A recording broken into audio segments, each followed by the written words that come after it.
Brain central nervous সিস্টেমের বিভিন্ন পোর্শনটা আমি দেখিয়েছিলাম। তো আজকে শুরু করব তারপর থেকে, ঠিক তারপরের অংশটা থেকে। তো আমি সবার আগে যে ক্লাসে আমি বলেছিলাম যে সেরিব্রাল বা ছোট মস্তিষ্ক সম্বন্ধে যেটা আমি বুঝিয়েছিলাম, যেমন পন্স বা রেটিকুলার ফর্মেশন, মানে সেতু, পন্স মানে সেতু, এবং এই যে মেডুলা অবলঙ্গেটা যার নন ভাইটাল রিফ্লেক্সেস জন্য যেগুলো হয়ে থাকে, যেমন আমাদের যে কাফিং, স্নিজিং, আমাদের হাঁচি কাশি, কোনো রকম বমি, যদি মেডুলা অবলঙ্গেটাতে কোনো রকম ড্যামেজ বা পেশেন্ট যদি পড়ে যায় বা মাথার পিছনে যদি কোনো আঘাত লাগে, তখন এই অসুবিধাগুলো আমরা খুব দেখতে পাই। তাহলে এই অংশ থেকেই আমি আজকে যে জায়গা থেকে পড়াবো সেটা হচ্ছে ঠিক এই সেরিব্রালের পর থেকে। যেমন লোবস, আমি পরের স্লাইডে যাচ্ছি, যেখানে lobes of the cerebral cortex বলা হয়েছে। তো এই লোবস বলতে আমরা দেখব কতগুলো লোবস আমরা এখানে সেরিব্রাল কর্টেক্সে ভাগ করে নিতে পারি। তো এই কর্টেক্স হচ্ছে একটা আবরণ বা একটা আচ্ছাদনের মতো এই ব্রেনের চারিপাশটাকে যেন ধরে রেখেছে। তো এই এবং এর মধ্যে অনেক রকম নিউরনস রয়েছে, বিভিন্ন টাইপের নিউরনস রয়েছে, এবং যখন শিশু এই যে আবরণটা সেটা এত বেশি ওঠানামা বা রিঙ্কল থাকে না, কিন্তু যত আস্তে আস্তে বয়স বাড়ে, শিশুর অভিজ্ঞতা বা শিশুর বেড়ে ওঠার সঙ্গে সঙ্গে এই রিঙ্কল গুলো, এই যে আবরণটা, সেটা আস্তে আস্তে কুঁচকে যায়। তো এগুলোর আবার একটা প্রসেস বা একটা পদ্ধতিতে চলে। তো সেই পদ্ধতিটা কি, সেটাকে বলা হয় কর্টিক্যালাইজেশন। এবং সেই যে কুঁচকে যাওয়া, এই যে হেমিস্ফিয়ারের যে এই রিঙ্কল করে যাওয়ার যে অংশটা, সেইগুলো যত মানুষ বৃদ্ধ বয়সে এটা আরো বেশি হয়ে থাকে, এবং ছোট শিশুদের ক্ষেত্রে কিন্তু এটা এতটা ভাবে রিঙ্কল থাকে না। আচ্ছা, এটা গেল সেরিব্রাল হেমিস্ফিয়ার। এবারে আমরা দেখব যে এই যে থিক, এই যে শক্ত একটা আচ্ছাদন বা আবরণ, এই যে নিউরাল ফাইবারের মতো যেটা ধরে রেখেছে, সেটাকে বলা হচ্ছে কর্পাস ক্যালোসাম। এবার কর্পাস ক্যালোসাম হচ্ছে এমন একটা আচ্ছাদন বা আবরণ যেটা কিন্তু আমাদের মস্তিষ্কের ডান দিক মানে রাইট হেমিস্ফিয়ার এবং বাঁ দিক লেফট হেমিস্ফিয়ারে সেটা আমরা দেখতে পাই। এবং এর কাজ কি? এর কাজ কিন্তু হচ্ছে মোটামুটি কমিউনিকেশন বা কথা বলা।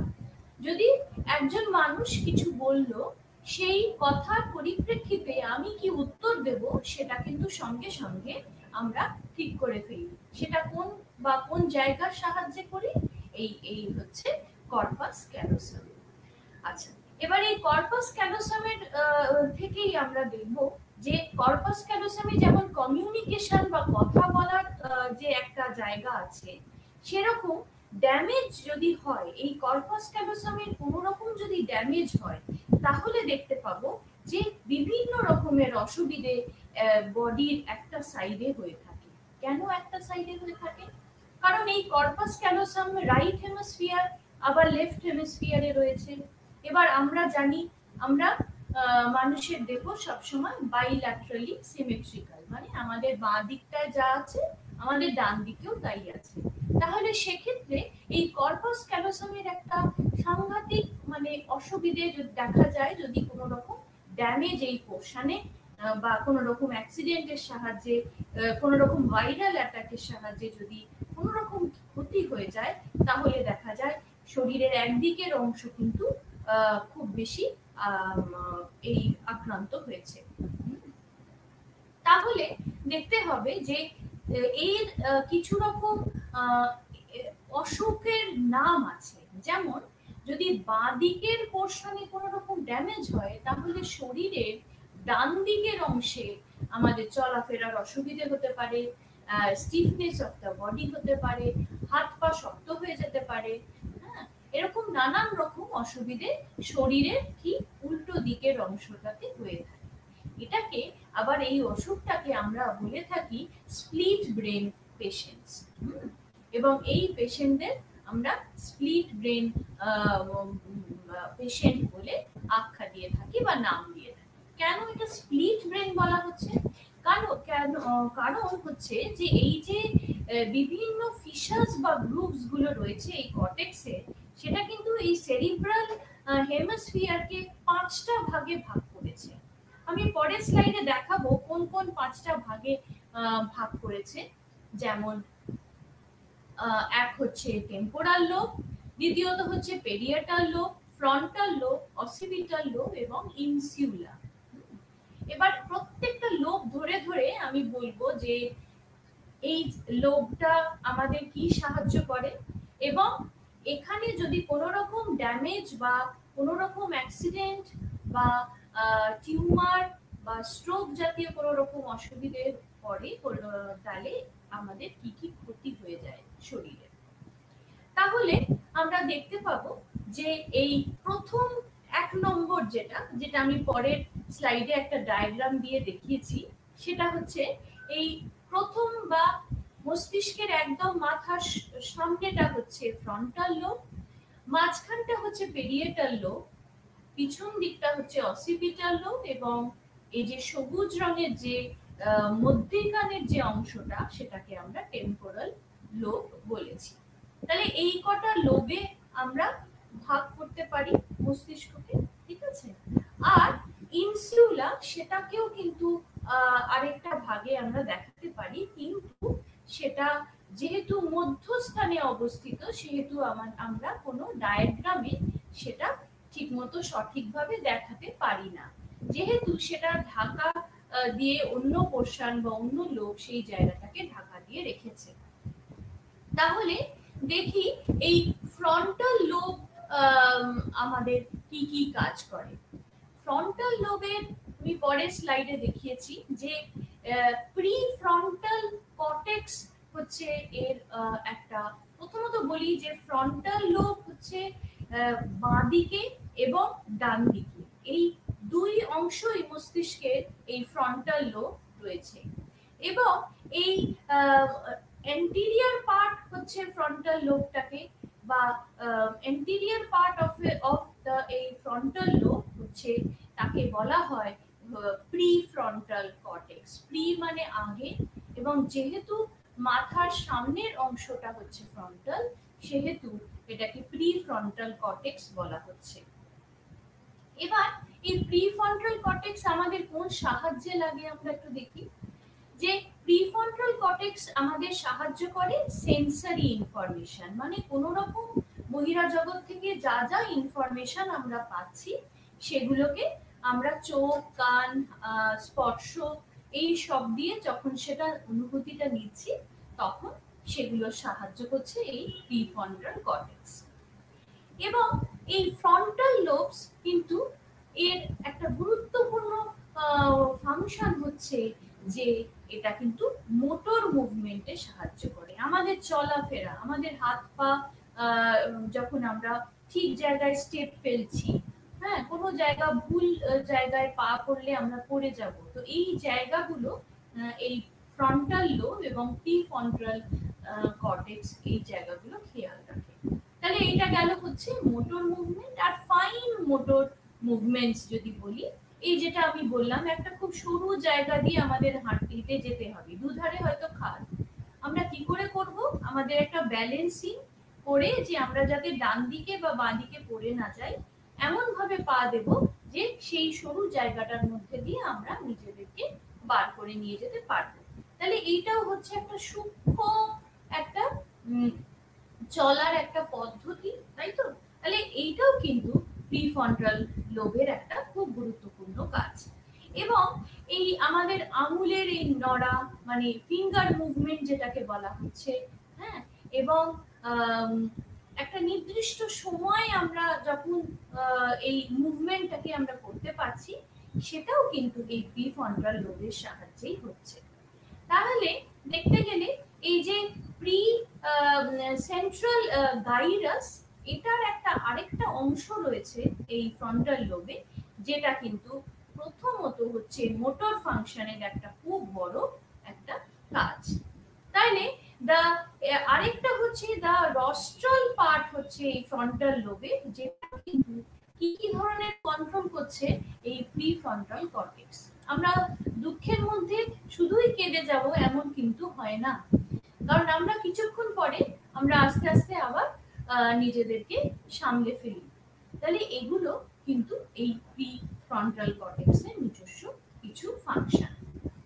এবার আসছে এইটাকে এই জায়গাটা বা ফ্রন্টাল লোব আবার এই কানেকশন রয়েছে লিম্বিক সিস্টেমে। আমি আগের দিন ক্লাসে বলেছিলাম যে লিম্বিক সিস্টেম এর সঙ্গে যেহেতু এর কানেকশন রয়েছে, তাই জন্য এইটা কিন্তু একটা ইমোশনের খুব বড় জায়গা, মানে আবেগের একটা খুব বড় জায়গা। হাসি, কান্না, সুখ, দুঃখ, ভালোবাসা, এই সমস্ত কিছু কিন্তু কন্ট্রোল করছে এই প্রিফ্রন্টাল কর্টেক্স। এরপর আসছে যে কিছু কেস, হ্যাঁ, যার জন্য এই ফার্স্ট সেকশনে আমি যদি ভাগ করি যে যদি এই পোর্শনটা আমাদের কোনোভাবে ড্যামেজ হয় কোনো অ্যাক্সিডেন্টের মাধ্যমে বা অন্য কোনো রকম ওষুধের রিয়াকশনেও হতে পারে, হ্যাঁ, তাহলে কি কি ক্ষতি হয়। এক হচ্ছে ইমোশন, সে হয়তো ইমোশনটাকে কন্ট্রোলই করতে পারে না, কখন কাঁদবে, কখন হাসবে, কখন নিজেকে প্রকাশ করবে, এইটা সে বুঝতে পারে না।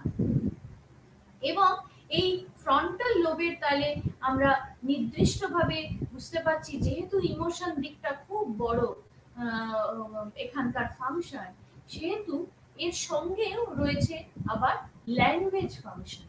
কেন ল্যাঙ্গুয়েজ? কারণ আমাদের আবেগ, আমাদের সবকিছু আমরা কথার মাধ্যমে নিজেদেরকে প্রকাশ করে থাকি।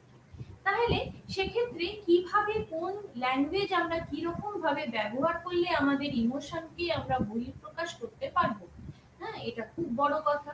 তাহলে এটা দেখতে হবে যে এই ফ্রন্টাল লোব একটা ইমোশনেরও একটা খুব বড় জায়গা বহন করে আনছে। এবার এই এরিয়াটাকে বা এই জায়গাটাকে আবার ব্রোকাস এরিয়াও বলা হয়। কেন বলা হয় ব্রোকাস এরিয়া? কারণ একজন ফ্রেঞ্চ ফিজিশিয়ান, তার নাম ছিল ব্রোকাস, তার নামে পল ব্রোকা নাম ছিল তার, হ্যাঁ, এবং তারই নামে এই জায়গাটাকে ব্রোকাস এরিয়া বলা হয়। যদি কোনো রকম ড্যামেজ হয় এই পোর্শনটা ব্রেনের, তাহলে সেই অসুখটাকে বা সেই রোগটাকে বলা হয় যে ব্রোকাস অ্যাফেসিয়া। এবং সেটা কিন্তু এই কথা বলার ফ্লুয়েন্সি, স্পিচ, আর্টিকুলেশন, কিভাবে কতটা জোরে কথা বললে অন্য ব্যক্তি শুনতে পাবে, এই সমস্ত কিছু কিন্তু ঠিক করে এই ব্রোকাস রিজিয়ন। এবং এই যে ডিসঅর্ডারটা, এই জায়গার যদি কোনো রকম ক্ষতি হয়, তখন সেটাকে বলা হয় ব্রোকাস অ্যাফেসিয়া। তাহলে আমরা ফ্রন্টাল লোবে এই নানান রকম ফাংশন দেখলাম। এবং অ্যাফেসিয়া কথাটার অর্থ আমরা একটুখানি বলে দিই, কারণ অ্যাফেসিয়া হচ্ছে একটা ইম্পেয়ারমেন্ট বা একটা ডিসঅর্ডার। কিসের ডিসঅর্ডার?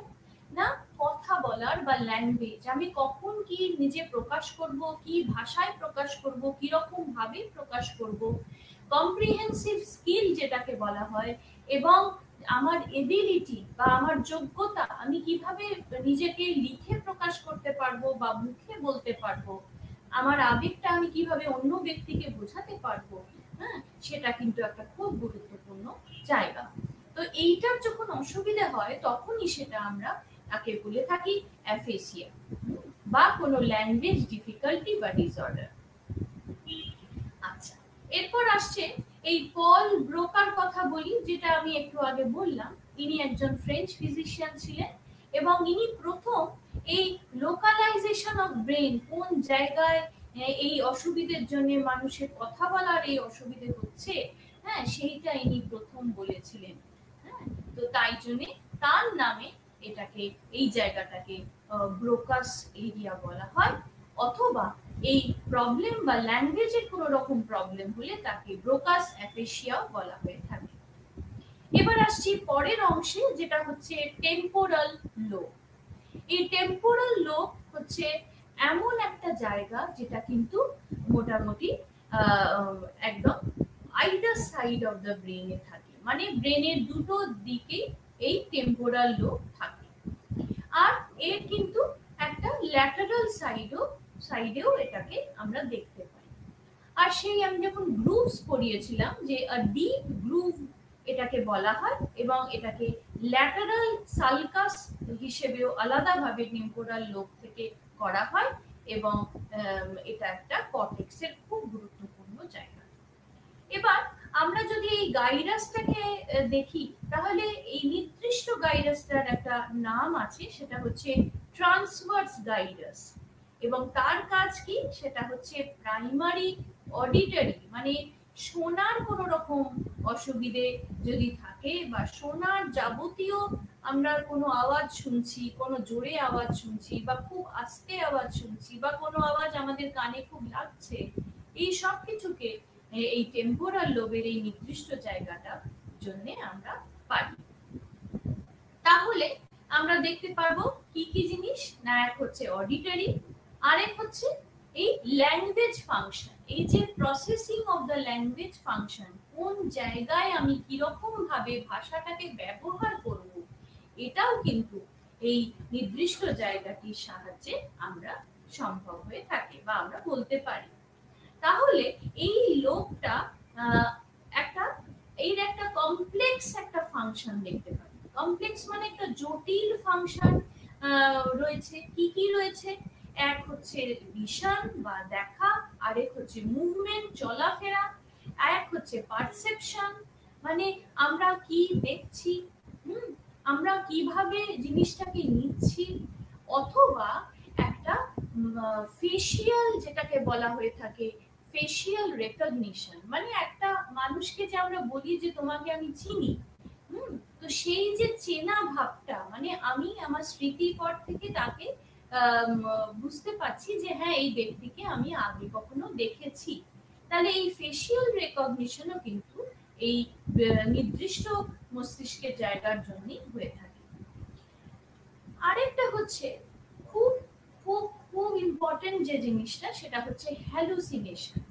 আমি যখন শোনা বা দেখার কথা বলছি বা ফেস রেকগনিশনের কথা বলছি, তখন খুব গুরুত্বপূর্ণ জায়গা হচ্ছে হ্যালুসিনেশন। এবার এই হ্যালুসিনেশন হচ্ছে ভুল বা ইম্পেয়ার পারসেপশন আমরা বলে থাকি। যেমন আমরা কোনো আওয়াজকে নিজে নিজে ভেবে নিই যে এটা হয়তো আমাকে কেউ ডাকছে বা আমাকে কেউ কিছু বলছে, অথচ সত্যি যদি মানে অন্য কোনো মানুষ যদি সেখানে বর্তমান বা প্রেজেন্ট থাকে, তারা বলে যে না এখানে তো সেরকম কোনো আওয়াজ নেই, তার মানে এখানে একটা এমন কোনো অসুবিধে সেই পেশেন্টের হচ্ছে যে সে কিন্তু একটা হ্যালুসিনেশন, একটা আওয়াজ সে শুনতে পাচ্ছে, অথবা কাউকে দেখতে পাচ্ছে, কেউ যেন তাকে সব সময় পাহারা দিয়ে চলেছে। তাহলে যেটা আমরা সিজোফ্রেনিয়া, যখন আমি বলেছিলাম যে এই অসুখটা কিরকম ভাবে হয়, তো হ্যালুসিনেশন বা ডিলিউশন কিন্তু একটা সিজোফ্রেনিয়ার খুব বড় একটা সিমটমস। তো এই হ্যালুসিনেশন কিন্তু হয়ে থাকে যদি এই নির্দিষ্ট টেম্পোরাল লোবের এই জায়গায় কোনো রকম ড্যামেজ হয়ে থাকে। এবার টেম্পোরাল লোবের আরেকটা খুব গুরুত্বপূর্ণ কাজ হচ্ছে ইমোশনকে কন্ট্রোল করা এবং আমাদের ইচ্ছে শক্তি, আমাদের যা কিছু করার, খাওয়ার ইচ্ছে, শোয়ার ইচ্ছে, ঘুমের ইচ্ছে, পড়াশোনা করার ইচ্ছে, বেঁচে থাকার জন্য ইচ্ছে, এই সমস্ত কিছু কিন্তু এই টেম্পোরাল লোবের সাহায্যেই হয়ে থাকে। এবার এই টেম্পোরাল লোবের আবার ড্যামেজ যদি এই নির্দিষ্ট জায়গায় যদি কোনো রকম ড্যামেজ হয়, তাহলে তাকে নাম দেওয়া হয়েছে ক্লুভার-ব্রিউসি সিনড্রোম। এটাও একজন ফিজিশিয়ান নাম থেকে এই সিনড্রোমটাকে নেওয়া হয়েছে। তিনি একজন বিহেভিয়ারাল, একজন ব্যবহারিক একজন ফিজিশিয়ান। তিনি বলেছেন যে এই যে সমস্ত সিজওয়্যার, তারপরে এই যে ডিমেনশিয়া, তারপরে ডিস্ট্রাক্টিবিলিটি বা আমরা যে অন্যমনস্ক হয়ে যাই বা আমাদের স্মৃতিশক্তি ক্ষয় হয়, এই সমস্ত কিছু কিন্তু এই পোর্শন, এই ব্রেনের এই অংশটা যদি ড্যামেজ হয়ে থাকে তাহলে এরকম ধরনের ক্ষতি আমাদের হয়ে থাকে।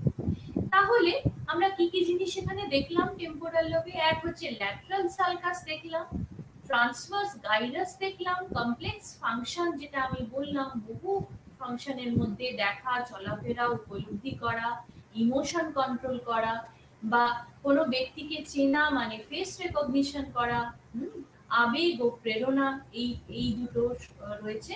এবং এর যদি কোনো ড্যামেজ হয়ে থাকে তাহলে তাকে বলা হয় ক্লুভার-বিউসি সিনড্রোম। এটা একটা নির্দিষ্ট নামের সঙ্গে যুক্ত। এবার এই যে টেম্পোরাল লোবের যে বাঁ দিকটা, যে বাঁ দিকের অংশে মস্তিষ্কের যে জায়গাটা, তাকে বলা হয় রিঙ্কেস এরিয়া। রিঙ্কেস এরিয়া কেন রিঙ্কেস বলা হয়? এটাও একজনের নাম থেকে নেওয়া হয়েছে। তিনি ছিলেন একজন জার্মান ফিজিশিয়ান, তার নাম ছিল কার্ল রিঙ্কেল। তার নামের সঙ্গে এই সিনড্রোমটাকে নামাঙ্কিত করা হয়েছে ক্লুভার-বিউসি সিনড্রোম। এবং এই সিনড্রোমে উনি বলেছেন বা বলে গেছেন তার রিসার্চ ওয়ার্ক দিয়ে যে বিভিন্ন ল্যাঙ্গুয়েজ বা ভাষা, আমাদের যে কম্প্রিহেনসিভ স্কিল, যেটা আমরা কথা বলার জন্য যা অসুবিধে আমরা অতিক্রম করে কথা বলি, এই সমস্ত কিছু কিন্তু ধরে রাখে এই পার্টিকুলার জায়গা। তাহলে এই জায়গাটার কোনো রকম ড্যামেজ হলে বা টিউমার বা এই ধরনের অ্যাক্সিডেন্ট বা কিছু হলে তখন কিন্তু আমাদের কথা বলার খুব অসুবিধে হয়। হ্যাঁ, আমরা তখন কিভাবে নিজেদের প্রকাশ করব সেটা তখন সম্পূর্ণ খুবই অসুবিধে হয়, এবং অপর ব্যক্তি কিন্তু বুঝতে পারে না আমরা কি বলতে চাইছি বা আমাদের ঠিক কি প্রয়োজন সেটা আমরা কথার মাধ্যমে গুছিয়ে বলতে পারি না। এবার আমি পরের অংশে আসছি, সেটা হচ্ছে পেরিয়েটাল লোব। পেরিয়েটাল লোব হচ্ছে মাথার পিছনের অংশে এই জায়গাটা পেরিয়েটাল লোব অবস্থিত, যেটা আমি ডায়াগ্রামে দেখিয়েছি। আর এটা কিন্তু ইন বিটুইন বা মধ্যিখান জায়গায়, মধ্যিখান কিসের না, একদিকে হচ্ছে অসিপিটাল লোব আর একদিকে হচ্ছে সেন্ট্রাল সালকাস, ঠিক তার মাঝখানে এই পেরিয়েটাল লোবের স্থান। তাহলে এই পেরিয়েটাল লোবের কি কি কাজ আমরা দেখব। এখানেও কিন্তু খুব ডিপ গ্রুভস আছে, যেটাকে আমরা বলি প্রাইমারি সোম্যাটোসেন্সরি কর্টেক্স। তার নির্দিষ্ট আবার কিছু ফাংশন রয়েছে, যেমন মাসল স্ট্রেচ রিসেপ্টর। এই যে মাসকিউলার যে মুভমেন্ট গুলো হচ্ছে সেগুলো কিন্তু এই পেরিয়েটাল লোবের সাহায্যে। এবং আমাদের যে টাচ, আমাদের স্পর্শ, আমাদের কোনো বডি সেন্সেশন, আমাদের শরীরের কোনো রকম সেন্সেশন বা দেখা বা অডিটরি কোনো ইনফরমেশন, এই সমস্ত কিছু কিন্তু এই পেরিয়েটাল লোবের সাহায্যে হয়ে থাকে। এবার আসছি পরের অংশে, সেটা হচ্ছে অসিপিটাল লোব। অসিপিটাল লোব হচ্ছে এমন একটা জায়গা যেটা কিনা এই একটা বেস বা একদম নিচের মতো একটা স্থানে এর স্থান মস্তিষ্কে। এবং এটা কিন্তু খুব গুরুত্বপূর্ণ, এর কাজ হচ্ছে ভিজুয়াল ইনফরমেশন। আমরা যা দেখছি সেটা দেখে আমাদের মনে রাখা, বা কি দেখছি সেটা নির্দিষ্ট অন্য কিছু দেখার সাথে আলাদা করা, এইটা হচ্ছে এই কাজ, এই জায়গাটার কাজ। এবং the primary visual cortex area হচ্ছে ব্রডম্যান এরিয়া, যেটাকে ব্রডম্যান এরিয়া 17 বা 17 বলা হয়। আর এটা কিন্তু সব সময় এটা একটা ইনভলভ থাকে পারসিভিং কমপ্লেক্স ভিজুয়াল স্টিমিউলি। তার মানে এখানে অনেক রকম কমপ্লেক্স ফাংশন রয়েছে এই অসিপিটাল লোবে, যেটা আমরা আলাদাভাবে আলাদা করে বলতে পারবো না। তাহলে এই জায়গাটার যদি কোনো ড্যামেজ হয় তাহলে কিসের ক্ষতি হয়? প্রথম ক্ষতি হচ্ছে চোখে দেখা। সে হয়তো একটা জায়গায় তার ব্লাইন্ডনেস হয়ে যেতে পারে, অথবা সে হয়তো হ্যালুসিনেশন, যেটা আমি আগে বললাম ভিজুয়াল হ্যালুসিনেশন, যেটা ভুল দেখা, এটা তার একটা খুব বড় জায়গা হতে পারে। অথবা তার কোনো লাইট ফ্ল্যাশ হতে পারে চোখের কাছে, যেন খুব জোরে আলো কেউ দিয়েছে বা খুব অন্ধকার হয়ে যাচ্ছে, এরকম ধরনের প্রবলেম চোখে হয়ে থাকে যদি এই অসিপিটাল লোবের কোনো অংশ ড্যামেজ হয়ে যায়। এবার আমি পরের অংশে আসছি, সেটা হচ্ছে ইনসিউলা। এই ইনসিউলা যাওয়ার আগে আমি একটু বলি যে ভিজুয়াল হ্যালুসিনেশন বলতে আমরা কি বলছি। এটা হচ্ছে একটা এমন ধরনের মিসপারসেপশন যেটা আমরা বলে থাকি, এবং এটা অবশ্যই সেন্সারি, কারণ আমরা চোখে দেখছি এটা, এবং এটা একটা কি কি হতে পারে, এটা কালার হতে পারে, রং হতে পারে, মিসপারসেপশন।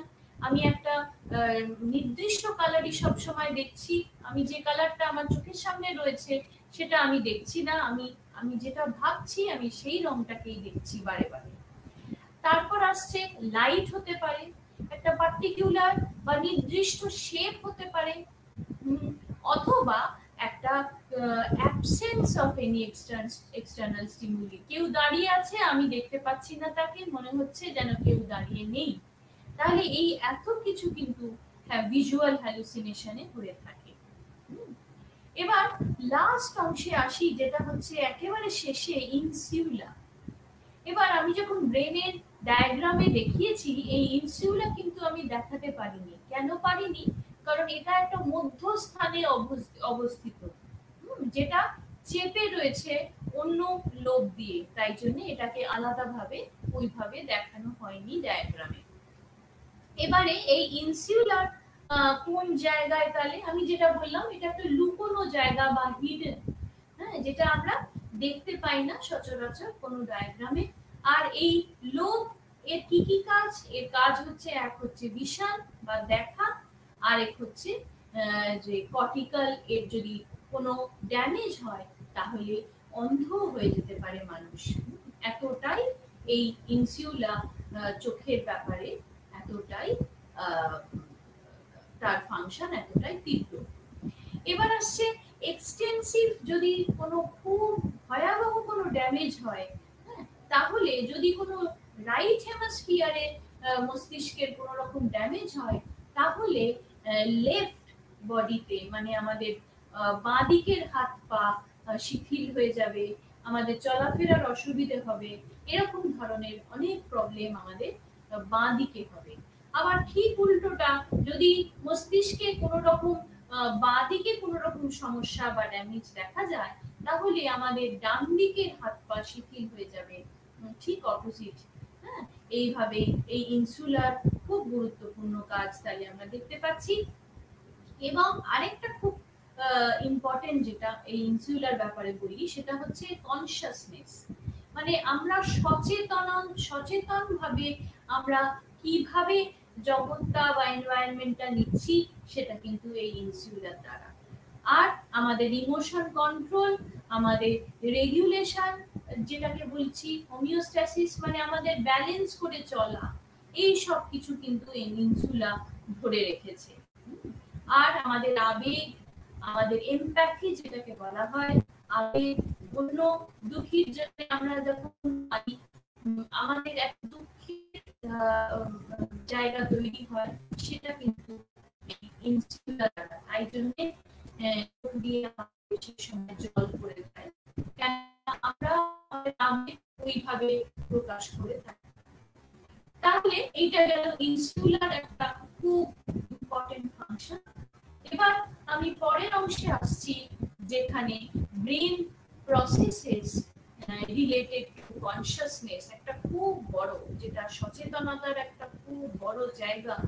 আমরা বারে বারে দেখব, আমরা যখন সিগমন্ড ফ্রয়েডের সাইকো অ্যানালিসিস পড়ব, তখন সচেতনের বিভিন্ন স্তর আছে, বিভিন্ন ভাগ আছে, সেগুলো পড়ব।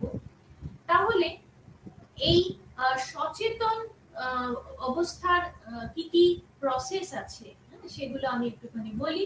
যেমন আমি স্ক্রিনে দেখিয়েছি রেটিকুলার অ্যাক্টিভেটিং সিস্টেম বা আরএএস। এটা কি? এটা হচ্ছে একটা এর নির্দিষ্ট কিছু কাজ আছে। কি কাজ? না, এটা সমস্ত ইম্পালসকে, সমস্ত উদ্দীপনাকে কন্ট্রোল করে, বা সেটাকে উদ্দীপনাটাকে অ্যারাউজ করে। আর এটাই কিন্তু কনসিয়াসনেসের একটা খুব বড় জায়গা। এবং এটাকে অ্যাব্রিভিয়েটেড অ্যাজ এটা RAS বলা হয়। এবং এর কিন্তু বিভিন্ন রকম নিউরন এর মধ্যে কাজ করে, যেটা কিন্তু সেন্সেশনের খুব গুরুত্বপূর্ণ জায়গা, এবং অ্যাটেনশন বা মনোযোগ দিয়ে আমরা যে জিনিসটা করতে পারি, এই মনোযোগের জায়গাটাও কিন্তু এই RAS এর দ্বারাই সম্ভব।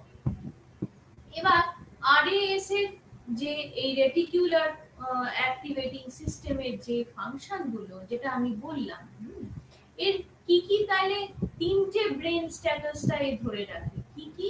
এক হচ্ছে আমরা যখন জেগে থাকি বা অ্যাওয়েক, আরেক হচ্ছে যখন ঘুমাই অ্যাসলিপ, আরেক হচ্ছে যখন আমরা স্বপ্ন দেখি। কোনো রকম মাথার মধ্যে দুশ্চিন্তা যদি থাকে, সেটা স্বপ্নের মাধ্যমে আমাদের ঘুমের মধ্যে সেটা আসে। তাহলে এই তিনটে স্টেজই এটাকে বলা হয় গ্লোবাল ব্রেন স্ট্যাটাস। এটা কিন্তু এই রেটিকুলার অ্যাক্টিভেটিং সিস্টেম বা RAS ধরে রেখেছে।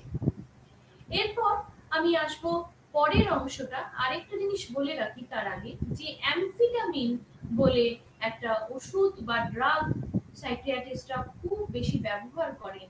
কেন করেন না, এটাতে কিন্তু এই একটা স্টিমিউলেটিং ইনফ্লুয়েন্স হয়, বা ওয়েকফুলনেস বা আমার বাঁচার ইচ্ছে বা বেঁচে থাকার জন্য যে উদ্দীপনা, সেটা কিন্তু আবার ফিরে পাওয়া যায় এই ওষুধটার মাধ্যমে। ঠিক আছে, এরপর আমরা আসছি যে পরের অংশে, সেটা হচ্ছে পেনিয়াল বডি। এটা কি দিয়ে তৈরি?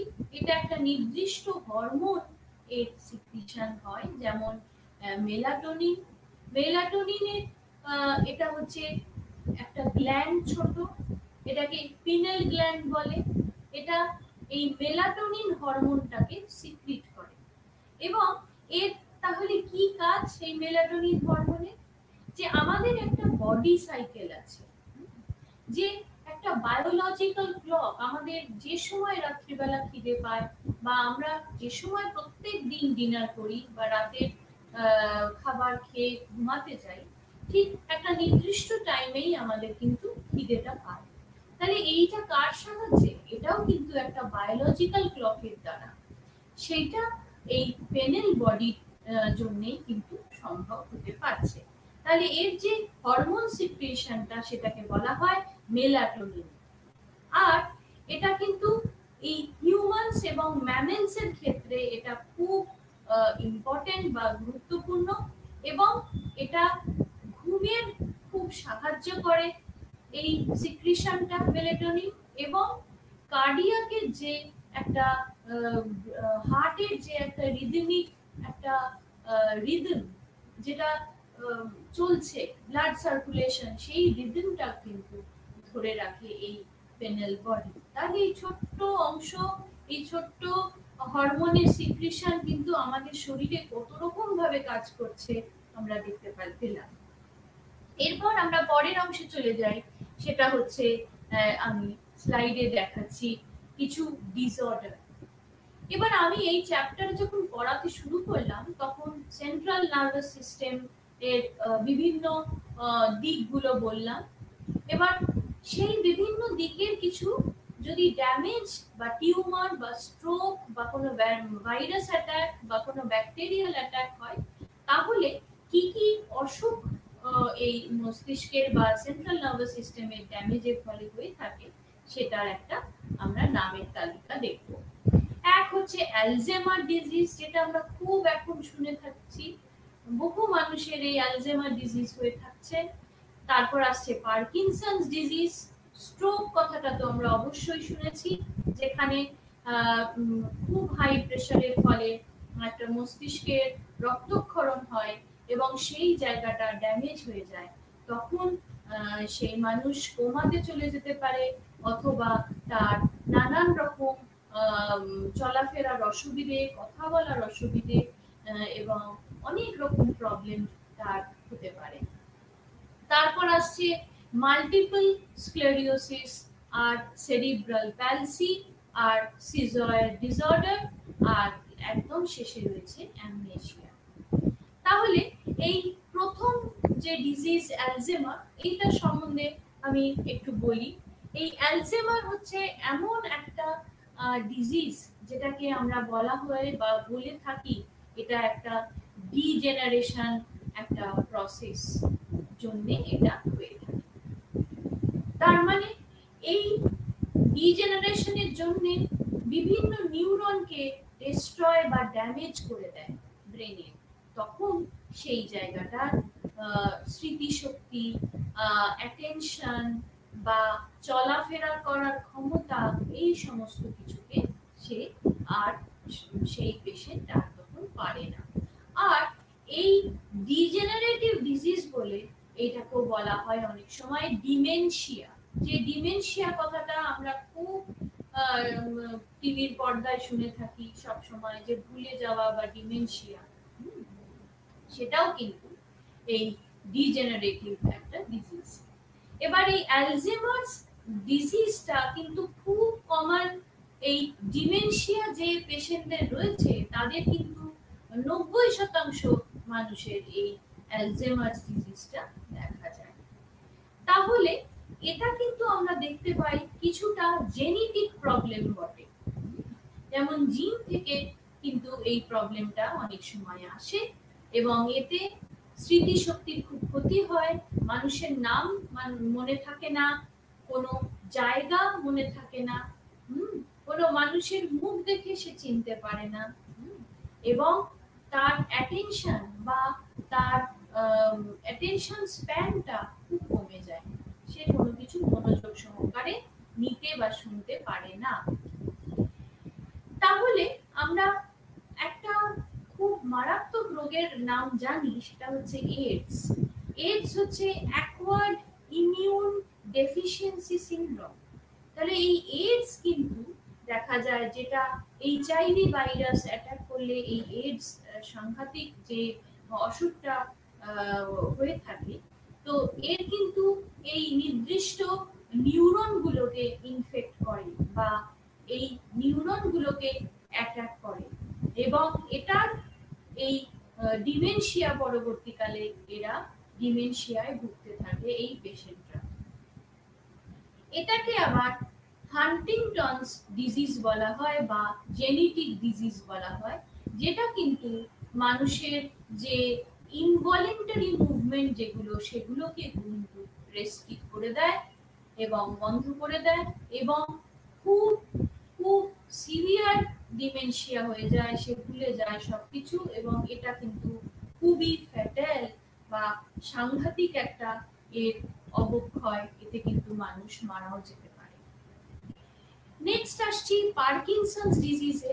পার্কিনসন্স ডিজিজ হচ্ছে এমন একটা সাংঘাতিক অসুখ যেটা কিন্তু দেখতে গেলে বেশিরভাগই পুরুষের এই অসুখটা হয়ে থাকে, পুরুষদেরই এই অসুখটা বেশিরভাগই হয়ে থাকে, এবং মোটামুটি মিডল এজ এবং ওল্ড এজে বয়স্ক মানুষেরই এই অসুখটা দেখা যায়। এবং তাতে কি দেখা যায়, এর কমন সিমটম হচ্ছে তার চলাফেরা রেস্ট্রিক্ট হয়ে যায়, এবং সে তার ভলেন্টারি মুভমেন্ট গুলো খুব অসুবিধে হয়, আর ঘুমের অসুবিধে হয়, এবং তার কিছু কগনিটিভ ডেফিসিট হয়ে যায়, মানে thinking, memory, sensation, creativity, perception, এই সমস্ত কিছুকে কিন্তু আঘাত ফেলে, এবং সেই মানুষ কিন্তু ট্রিমার হয়ে থাকে, সে তার দেহটা খুব বেশি ট্রিমার করে বা নড়ে, কিন্তু ঘুমের মধ্যে এই জিনিসটা হয় না। তো পার্কিনসন্স ডিজিজও খুব মারাত্মক একটা ডিসঅর্ডার। তারপর আসছি পরের অংশে, সেটা হচ্ছে স্ট্রোক। স্ট্রোক হচ্ছে আমরা এটা খুব কমন বা প্রত্যেক ঘরে ঘরেই এই স্ট্রোক পেশেন্ট আমরা দেখতে পাই, কারণ হাই ব্লাড প্রেশারের ফলে বা ব্লিডিং ইন দ্য ব্রেন, মানে কোনো রক্তক্ষরণের ফলে এই স্ট্রোক হয়ে থাকে। এবং এটাতে একটা যদি কোনো সেরিব্রোভাস্কুলার অ্যাক্সিডেন্ট হয়ে থাকে, যেমন কোনো হেমারেজ, কোনো ব্লাড ভেসেল হয়তো অতটা রক্তের স্রোত নিয়ে যেতে পারছে না, ফলে সেটা হয়তো কোনো জায়গায় ফেটে গেল, তখন সেই জায়গায় একটা ক্লট হয়ে গেল, ব্লাড ক্লট। সেই ব্লাড ক্লট কিন্তু সেই জায়গাকার অক্সিজেনটাকে নিয়ে যেতে বাধা সৃষ্টি করে। তখন সেই জায়গাটার জন্য একটা পার্টিকুলার ড্যামেজ তৈরি হয়। সেটা মোটর নিউরনসে হতে পারে, সেটা অন্য কোনো জায়গাতেও হতে পারে। তাকে একটা কমপ্লিট প্যারালিসিস হয়ে যায়। প্যারালিসিস বলতে তার শরীরের অর্ধেকটা অংশ ক্ষমতা থাকে না নড়াচড়া করার, বা স্টিফনেস দেখা যায় হাতে পায়ে, বা অনেক সময় কথা বলারও অসুবিধে হয়ে থাকে। আর এই প্যারালিসিসের ফলে অনেক প্যারালিসিসের জন্য কোমা হয়ে যেতে পারে সেই পেশেন্টের, অথবা অ্যামনেশিয়া বা এফেশিয়া, মানে ল্যাঙ্গুয়েজ, বা সে হয়তো কথা বলতে স্পষ্টভাবে কথা বলতে আর পারে না। তখন তাকে নানান রকম ফিজিওথেরাপি বা নানান রকম থেরাপির মাধ্যমে তার কথাটা যাতে অন্য মানুষ বুঝতে পারে অনেক রকম চিকিৎসা করতে হয়। তাহলে এটা হচ্ছে স্ট্রোক। তারপর আসছি এই মাল্টিপল স্ক্লেরোসিসের কথা। এটা হচ্ছে এমন একটা অসুখ যেটাকে আমরা বলে থাকি যে অটো ইমিউন ডিসঅর্ডার বা প্রগ্রেসিভ ডিসঅর্ডার। এটা কিন্তু এই মেলিন শীতের, যদি মেলিন শীতে অ্যাটাক হয়ে থাকে, তাহলে মেলিন শীত আমরা জানি নিউরনের একটা আবরণ অ্যাকশনের। তো এই মেলিন শীতে যদি কোনো রকম প্রবলেম হয়ে থাকে, তখন এই মাল্টিপল স্ক্লেরোসিস হয়ে থাকে। এবং এটা কিন্তু সেন্ট্রাল নার্ভাস সিস্টেমটাকে পুরোপুরি প্রোটেকশন দিয়ে রাখে মেলিন শীত। সেজন্য এই অসুখটা খুব সাংঘাতিক। এর জন্য এর কমন কি কি সিমটমস আছে? কিছু ভিজুয়াল ডিস্টারবেন্স, চোখে দেখার অসুবিধে থাকে, কিছু মাসকিউলার উইকনেস, কিছু মাসেলের খুব বেশি দুর্বল হয়ে যায় তার এবং ব্যথা অনুভব করে, কিছু ট্রিমার্স হয়ে যায়, যেমন সে হয়তো খুব কেঁপে অজ্ঞান হয়ে যেতে পারে, অথবা সে অ্যাটাক্সিয়া হতে পারে তার। তাহলে এই মাল্টিপল স্ক্লেরোসিস সম্বন্ধেও আমরা জানতে পারলাম যে বিভিন্ন দিক এখানে যদি এই ডিসঅর্ডারের ফলে অনেক রকম অসুবিধে মানুষ ফেস করে। তাহলে এই যে অটো ইমিউন ডিজিজ যেটা আমরা বলছি, এর কিন্তু সঠিক কোনো কারণ জানা যায়নি এতদিন। এটা ডিসঅর্ডার যে কিভাবে হচ্ছে, কিছুটা জিনও হতে পারে, আবার এর কিন্তু সঠিক কোনো রকম কজ এর কিন্তু এখনো পাওয়া যায়নি। আবার কেউ কেউ বলে এটা কিছু এনভায়রনমেন্টাল ফ্যাক্টরস এবং জিন ফ্যাক্টরস দুটো একত্রে হলে এই মাল্টিপল স্ক্লেরোসিসটা হয়ে থাকে। এবার আসছি সেরিব্রাল প্যালসি। এই সেরিব্রাল প্যালসিটা মোটামুটি আমরা শিশুদের মধ্যেই খুব বেশি দেখে থাকি। যেমন এটা খুব কমন ডিজিজ, যেখানে তার এই পার্টিকুলার সেন্ট্রাল নার্ভাস সিস্টেমের যদি কোনো ড্যামেজ হয়ে থাকে, তাহলে সে বা কোনো রকম ব্রেনের টিস্যুর যদি কোনো ইনফেকশন খুব ছোট বয়সে বা মাতৃগর্ভে যদি হয়ে থাকে, তাহলে তার অথবা কোনো ট্রমা বা কোনো অক্সিজেন চলতে গিয়ে সেই জায়গায় যদি অক্সিজেন না পৌঁছয়, তাহলেও যদি শিশু যখন জন্মগ্রহণ করে, যদি অক্সিজেনের অভাবেও কিন্তু অনেক সময় এই সেরিব্রাল প্যালসি হয়ে থাকে, এবং তাতে কিন্তু শরীরের বিভিন্ন মাসল ড্যামেজ হয়ে যায়, এবং সেই ড্যামেজ কিন্তু পার্মানেন্ট ড্যামেজ, পরবর্তীকালে সেটা আর চলাফেরা করার যোগ্যতা লাভ করে না। তো এই ভলিউন্টারি মাসল যেটা কন্ট্রোল করে, যেটা এই স্প্যাস্টিক প্যারালিসিস করে দেয় বা শরীরের একদিকটা খুব শিথিল করে দেয়, সেদিকটা হয়তো একেবারে বাঁচার যোগ্যই হয়তো থাকে না। অনেক সময় খুব কম বয়সেই এই সেরিব্রাল প্যালসি শিশুরা হয়তো মারা যায়। তারপর আসছে সিজার ডিসঅর্ডার।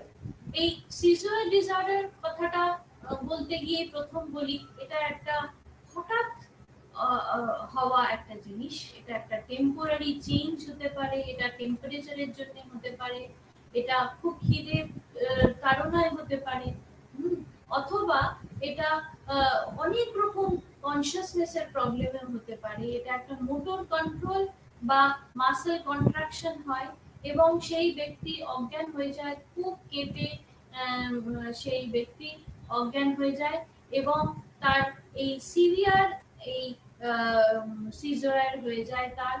এবং কিছু কিছু ওষুধ আছে, নার্ভের ওষুধ, যেগুলো হয়তো তার সিভিয়ারিটিটা হয়তো কন্ট্রোল করে, কিন্তু এটা সম্পূর্ণ সেরে যায় না। এই সিজার ডিসঅর্ডার কিন্তু মোটামুটি রয়ে যায়, যেটাকে আমরা অনেক সময় এপিলেপসি নামে বলে থাকি। সিজার হচ্ছে একটা এপিলেপসির খুব বড় সিমটমস। এবার আসছি একদম শেষের অংশে, সেটা হচ্ছে অ্যামনেশিয়া। এই অ্যামনেশিয়া হচ্ছে এমন একটা রোগ যেটা কিন্তু স্মৃতিশক্তিকে সম্পূর্ণ নষ্ট করে দেয়। আমাদের পুরনো স্মৃতিশক্তি নষ্ট হয়ে যায়, শর্ট টার্ম মেমোরি, বা এক্ষুনি শোনা কিছু কথা আমরা আর মনে রাখতে পারি না। আর এটা বিভিন্ন রকম কারণ হতে পারে, যেমন ইনফেকশন হতে পারে, স্ট্রোক হতে পারে, টিউমার হতে পারে ব্রেনের একটা পার্টিকুলার জায়গায়, অথবা কিছু ড্রাগের হয়তো ভুল ওষুধের জন্য হতে পারে, বা অক্সিজেন ডেফিসিয়েন্সির জন্য হতে পারে, অথবা লস অক্সিজেন লস বা এপিলেপসির পরে বা কোনো অ্যালজাইমার্স ডিজিজের পরে এই অ্যামনেশিয়া হয়ে যায়, বা সম্পূর্ণ স্মৃতিশক্তিটা একেবারে নষ্ট হয়ে যায়। এবং একে আমরা সাইকোজেনিক কজ হিসেবে আমরা বলতে পারি। সাইকোজেনিক মানে হচ্ছে যদি কোনো ট্রমা বা মানসিক কোনো কষ্ট আমরা সহ্য করি, সেটা হতে পারে কোনো হিপনোটিক সাজেশনও হতে পারে, তাহলে তার জন্যও কিন্তু এই অ্যামনেশিয়া হয়ে থাকে। তাহলে দেখতে হবে যে এই যে সার্ভাইভিং ফাংশনস রয়েছে, তার পারসেপশন, যেমন কগনিশন, যেমন বুদ্ধি বা ইন্টেলিজেন্স, আমাদের চলাফেরা, অ্যাকশন, আর আমাদের ওয়ার্কিং মেমোরি, যেটা কাজ করার জন্য যে সামান্য স্মৃতি শক্তির প্রয়োজন, এই সমস্ত কিছু কে কিন্তু নষ্ট করে দেয় এই অ্যামনেশিয়া। তাহলে অ্যামনেশিয়া কিন্তু আবার দুটো ভাগে আমরা দেখতে পারি, বা দুটো ভাগে ভাগ করতে পারি। এক হচ্ছে অ্যান্টেরোগ্রেড অ্যামনেশিয়া, আরেক হচ্ছে রেট্রোগ্রেড অ্যামনেশিয়া। এবার অ্যান্টেরোগ্রেড অ্যামনেশিয়া হচ্ছে যে পোস্ট ড্যামেজ যে মেমোরি ডেফিসিট বলা হয়, মানে আমার যখন ট্রমা কোনো কিছু হয়েছে বা কোনো দুর্ঘটনা, পোস্ট ড্যামেজ মেমোরিটা হয়ে যায়। আর রেট্রোগ্রেড অ্যামনেশিয়া হচ্ছে মেমোরি লস, যে ব্যবহৃত হয়েছে এমন নির্দিষ্ট কিছু জায়গা আছে, যেমন অলফ্যাক্টরি নার্ভ, যেমন অপটিক নার্ভ, যেমন হচ্ছে অপটিক হচ্ছে চোখে দেখার বা ভিশনের জন্য যেগুলো হেল্প করছে সেগুলোকে অপটিক নার্ভ বলে। তাছাড়া অলফ্যাক্টরি নার্ভ আছে, যে ঘ্রাণ যেটা আমরা নিচ্ছি সেটার জন্য যে নার্ভগুলো ব্যবহার হচ্ছে। তারপরে অকিউলোমোটর নার্ভ, যে মুভমেন্টের জন্য যেটা হেল্প হচ্ছে। তারপর ট্রকেলিয়ার নার্ভ, দেন তারপরে আসছে ট্রাইঙ্গিমিনাল নার্ভ, তারপরে অ্যাবডাকন্স নার্ভ, ফেশিয়াল নার্ভ, এরকম বহু নার্ভ আছে যেগুলো আমরা আলাদা আলাদা করে এই অংশে পড়ব। তার আগে প্রথমেই আমরা যখন সেন্ট্রাল নার্ভাস সিস্টেম শুরু করি, তখন পেরিফেরাল নার্ভাস সিস্টেমের কি কি ভাগ আছে আমরা দেখেছি। তো সেই দেখার মধ্যে আমি আমার লাস্ট স্লাইডে নিয়ে যাই, যেখানে এই ইন্ট্রোডাকশনটা রয়েছে বা ভূমিকা দিয়েছি পেরিফেরাল নার্ভাস সিস্টেমে। তো এখানে বলতে গেলে আমি দেখাবো যে এই পিএনএস এর কাজ কি, বা এটা কোন কোন জায়গার, মানে ব্রেন, যেটা আমরা এক্ষুনি যেটা শুনলাম সেন্ট্রাল নার্ভাস সিস্টেম, সেটা হচ্ছে ব্রেন এবং স্পাইনাল কর্ডকে নিয়ে, তার বিভিন্ন স্ট্রাকচার, তার বিভিন্ন ফাংশন, তার ডিসঅর্ডার ইত্যাদি। কিন্তু পেরিফেরাল নার্ভাস সিস্টেম হচ্ছে এমন কিছু নার্ভ যেগুলো সারা শরীরে আমাদের ছড়িয়ে রয়েছে, এবং প্রত্যেকটা শরীরের অংশে কিন্তু এর কাজ আমরা দেখতে পাই। তাহলে এই ক্রেনিয়াল নার্ভস হচ্ছে প্রথম নার্ভ যেটা আমরা এই পেরিফেরাল নার্ভসে দেখতে পাই। এবং এই ক্রেনিয়াল নার্ভের আবার তিনটে ভাগ আছে। কি কি ভাগ? এক হচ্ছে সেন্সরি ক্রেনিয়াল নার্ভ, আরেক হচ্ছে মোটর ক্রেনিয়াল নার্ভ এবং হচ্ছে মিক্সড ক্রেনিয়াল নার্ভ। এই সেন্সরি ক্রেনিয়াল নার্ভের কাজ তাহলে কি? সেন্সরি ক্রেনিয়াল নার্ভের কাজ হচ্ছে যে আমাদের যে সেন্স অর্গান গুলো আছে সেইগুলোকে দেখাশোনা করা এবং তার যে সেন্সরি অ্যাকশনস সেটা ইনভলভ করে যে যা শুধু শুধু যে সেন্সরি ফাংশন গুলো সমস্তকে চালনা করা হচ্ছে এই সেন্সরি ক্রেনিয়াল নার্ভসের নির্দিষ্ট কাজ। তারপরে আসছে যে মোটর ক্রেনিয়াল নার্ভ, সেটা কিন্তু চলাফেরা বা মোটর ফাংশনের সাহায্যে লাগে। এবং এই মিক্সড ক্রেনিয়াল নার্ভ কিন্তু দুটোই একাধারে সেন্সরি এবং মোটর নার্ভ দুটোরই ফাংশনে কাজে লাগছে। এবার আমরা প্রথম যে পার্টটা বললাম এক্ষুনি সেটা হচ্ছে অলফ্যাক্টরি নার্ভ নাম্বার 1। এবার অলফ্যাক্টরি নার্ভে এই যে অ্যাকশনস রয়েছে, যে নিউরন গুলো তার যে ডেনড্রাইটস এবং যে সেল বডি রয়েছে সেইগুলো মোটামুটি ন্যাসাল মিউকোসা, নাকের মধ্যে এই জায়গায় এই নার্ভ গুলো অবস্থিত এবং এটা ঘ্রাণ অনুভব করার জন্য এটা কাজে। আর আমাদের পিউপল কোন দিকে আমরা তাকালে কি জিনিসটা বা কি দেখতে পাবো সেটাও কিন্তু এই ঠিক করে এই অকিউলোমোটর নার্ভ বা নাম্বার 3। আর তাহলে কি কি দেখতে পাবো? আমরা কোনো কিছু বড় কাছাকাছি খুব দেখতে হলে আমাদের পিউপলটা ডাইলেট হয়ে যায়, বড় হয়ে যায়, তাই তো? তাহলে সেটা কিন্তু কন্ট্রোল করে এই পার্টিকুলার অকিউলোমোটর নার্ভ। এবার আসছি ট্রক্লিয়ার নার্ভ বা নাম্বার 4 নার্ভ যেটাকে বলা হচ্ছে। এই ট্রক্লিয়ার নার্ভ কিন্তু এই মিড ব্রেনে অবস্থিত এবং এর মোটর ফাইবারটা এক্সটেন্ড করে ট্রক্লিয়ার নার্ভের থেকে সুপিরিয়র অবলিক যে মাসল চোখের সেখান থেকে এটা জুড়ে যায়। এবং আমরা আমাদের যে এই আই মুভমেন্ট, চোখের যে মুভমেন্ট, কোন দিকে শব্দ হলে আমরা কোন দিকে পিউপলটা ঘুরিয়ে দেখব, এই সমস্ত কিছু এবং তার সাথে মোটর মুভমেন্টস কিভাবে রিলেটেড সেটাও কিন্তু সম্ভব এই পার্টিকুলার ট্রক্লিয়ার নার্ভের জন্য। তাহলে এটা হলো নাম্বার 4 নার্ভ। এবার আসছি ট্রাইজেমিনাল নার্ভ বা নাম্বার 5 নার্ভ যেটাকে বলা হয়।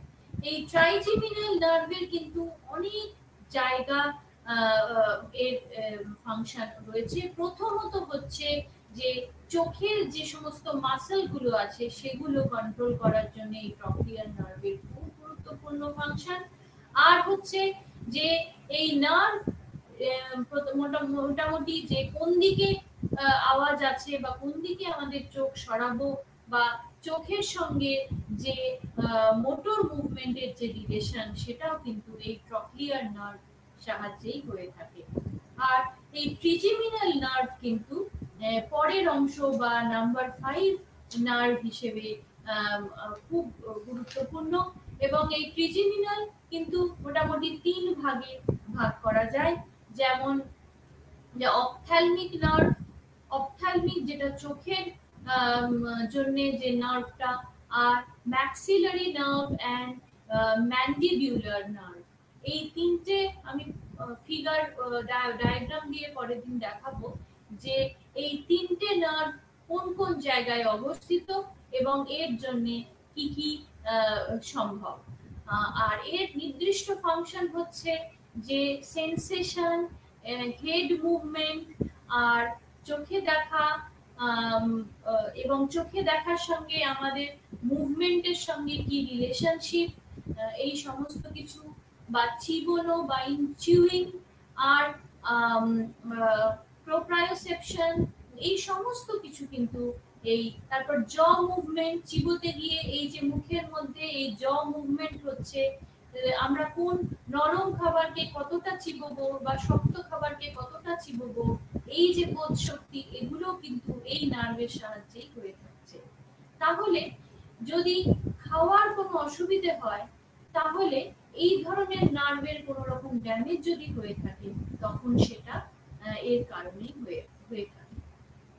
এরপর আসছি অ্যাবডিউসেন্স নার্ভ, যেটাকে নাম্বার 6 বলা হচ্ছে। এই অ্যাবডিউসেন্স নার্ভ কিন্তু প্রথমত হচ্ছে মোটর নার্ভ, মানে চলাফেরা করার জন্য এর খুব গুরুত্বপূর্ণ কাজ। আর ফেশিয়াল নার্ভ হচ্ছে, ফেশিয়াল মানে মুখের যে সমস্ত নার্ভ রয়েছে এবং কোন দিকে মুখের কোন অংশ আমরা নাড়াবো বা কোন দিকে আওয়াজ সেই দিকে আমাদের মুখটা নিয়ে যাব, এই সমস্ত কিছু, বা মুখের মধ্যে কোনো খাবার দেখে আমাদের যে এই স্যালাইভা সিক্রিশনটা হচ্ছে সেটা কতটা হচ্ছে, অথবা ভালো কোনো জিনিস দেখে আমরা যে হাসছি, এই যে ফেশিয়াল যে এক্সপ্রেশনটা, এটাও কিন্তু এই ফেশিয়াল নার্ভের দ্বারাই সম্ভব। যে ব্যক্তি এই ফেশিয়াল নার্ভের অসুবিধে আছে তার কিন্তু এই ফেশিয়াল প্যারালিসিস হয়ে থাকে, মানে মুখের অর্ধেকটা অংশ সে কিন্তু তখন আর নাড়াতে পারে না ঠিক মতো, ফলে সে খাবারের অসুবিধে হয়, ফলে সে হয়তো বিভিন্ন এক্সপ্রেশনেও সে ঠিক মতো নিজেকে বোঝাতে পারে না। এই হচ্ছে যে এর বিভিন্ন নার্ভের সঙ্গে যে অ্যাবডিউসেন নার্ভ যেটা বললাম, তাছাড়া আছে ফেশিয়াল নার্ভ, তাছাড়া ভেস্টিবিউলার নার্ভ, এটারও পার্টিকুলার হচ্ছে অডিটরি সেন্স, মানে যে শোনার সমস্ত কিছুকে এর ফাংশনটা কাজে লাগায়। তাছাড়া আছে গ্লসোফ্যারেঞ্জিয়াল নার্ভ, যেটাকে নাম্বার 9 নার্ভ বলা হয়। এবং লাস্ট আমি বলবো ভ্যাগাস নার্ভ, যেটা নাম্বার 10, এবং নাম্বার 11 হচ্ছে অ্যাসেসরি নার্ভ, সেটা সম্পূর্ণ মোটর নার্ভ, যার দ্বারা মেডুলা অবলঙ্গেটার কোনো রকম মুভমেন্ট, কোনো রকম চলাফেরা, ফ্যারিংস কন্ট্রোল, ল্যারিংস কন্ট্রোল, ভিসেরাল যে সমস্ত অ্যাবডোমিনাল যে মুভমেন্ট, এই সমস্ত কিছু কিন্তু ধরে রাখছে এই অ্যাসেসরি নার্ভের ফাংশন।